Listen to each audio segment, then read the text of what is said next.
కేమో 0.02%. ఇక్కడికి అందరూ వదిలేశారు 8 గంటలకి. ఇంకా ఆ తర్వాత పోలింగ్ పర్సెంటేజ్ పెరిగింది చూడండి. 5 గంటలకేమో క్లోజ్, క్యూలో ఉన్న వాళ్ళు వేసిందేమో 0.02%. ఆ తరువాత 8 నుంచి రాత్రి 11:45 వరకు జరిగినటువంటి పోలింగ్ 2.23%. రాత్రి 11:45 నుంచి అర్ధరాత్రి దాటాక 2 గంటల వరకు జరిగిన పోలింగ్ 1.85%. గంటకు 2% పోలింగ్ నమోదైంది సార్. అత్యద్భుతంగా నమోదైంది. నెక్స్ట్, ఇప్పుడు చాలా క్లియర్గా మీకు ఒక విషయం చూపిస్తాను. ఇది అర్థం చేసుకోండి, ఎన్ని ఓట్లు పోలయ్యాయి అనేది చూస్తే మనకు అర్థమైపోతుంది. 5 నుంచి 8 వరకు, ఈ 5 నుంచి 8 వరకు 33,067 ఓట్లు పోలయ్యాయి సార్ రాష్ట్ర వ్యాప్తంగా.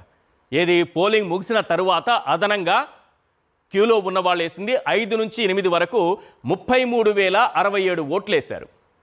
5 నుంచి 8 వరకు.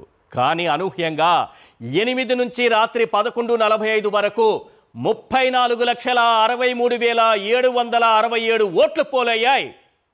ఇది ఎలా సాధ్యం?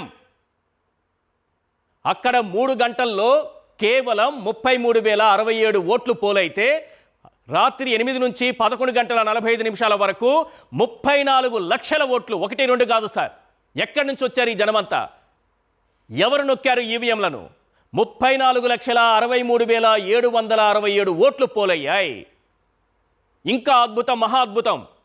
ఈసారి ఇంకా అద్భుతం.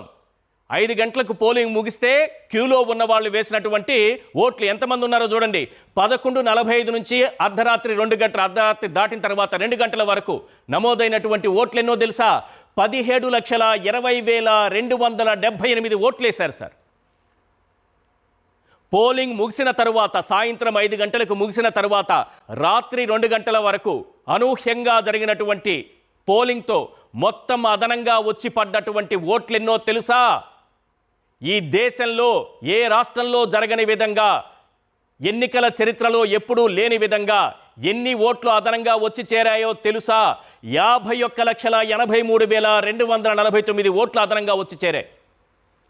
దాదాపు 52 లక్షల ఓట్లు. పోలింగ్ ముగిసిన తరువాత పోలైనటువంటి ఓట్లు 52 లక్షలు. బాగుందా మ్యాజిక్?